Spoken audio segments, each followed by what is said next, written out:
वो फौजी के अनाथ बना के घातक बनाए वाला तो ही लोग बढ़ा जा। पता कर समर सिंह की बेटी नंदनी के बारे में। नंदनी के है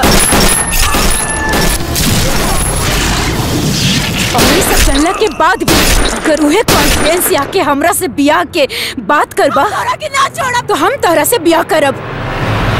तू हमार लल्ला के अमानत है। हट जा लल्ला ना पैया ना, ये लड़की तो जान बा।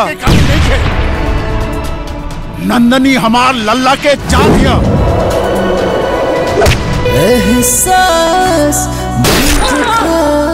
तार लाडला चुन कैले बन ओकर अंजाम कुछ भी हो सके। सजा गुनाह के होला बाबूजी, हम कोनो गुनाह नहीं की कैले। बाबूआ तोहनी के सामने एगो लड़की के परिवार बर्बाद हो गई। उठा जागो और खड़ा हो जा लोग अत्याचार के खिलाफ। ना ठाकुर साहब, एक मौका दे दी भीख के रूप में। रूप धूप में गजबे खूब चमका तारानी, अखिया न ठहरे लछन भर ऐसन जवानी। सारे वो भौजी है ना के वो गणेश के एजेंसी है करा बहिनी का। तू पहले अपन हिचकी संभालो, बाकी हम सब संभाल ले। सारा रा रा रा रा रा रा रा रा रा रा रा रा रा बोल चुकीरा सारा रा रा। भगवा के दिन होबे कदहज फेरी, चोलिया में अपना रंग लगावे दाना।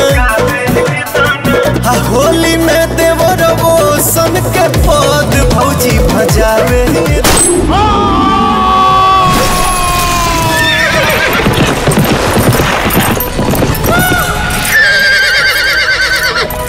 हम पागल नहीं, हम पागल नहीं, हम पागल नहीं।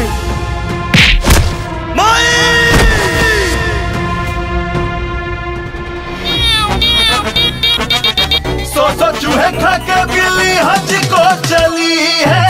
सौ चूहे खा के बिल्ली हज को चली है।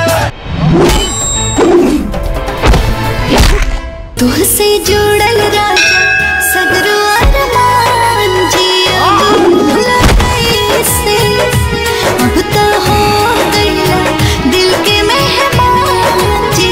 अब बोला कैसे बस का कमी बा ओकरा में। उ ऐसन ग्रहण बा जेकर साया भी केहू के जिंदगी बर्बाद कर देगा।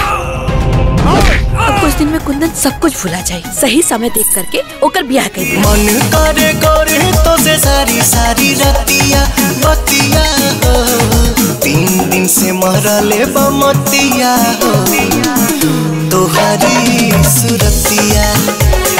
3 दिन से मरले बमतिया हो तोहरी सुरतिया।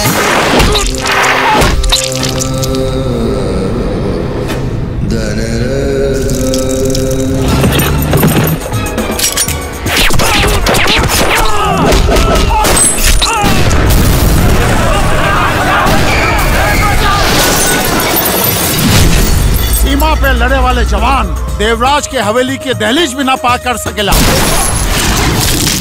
आज हम जीत के भी हार गई नहीं।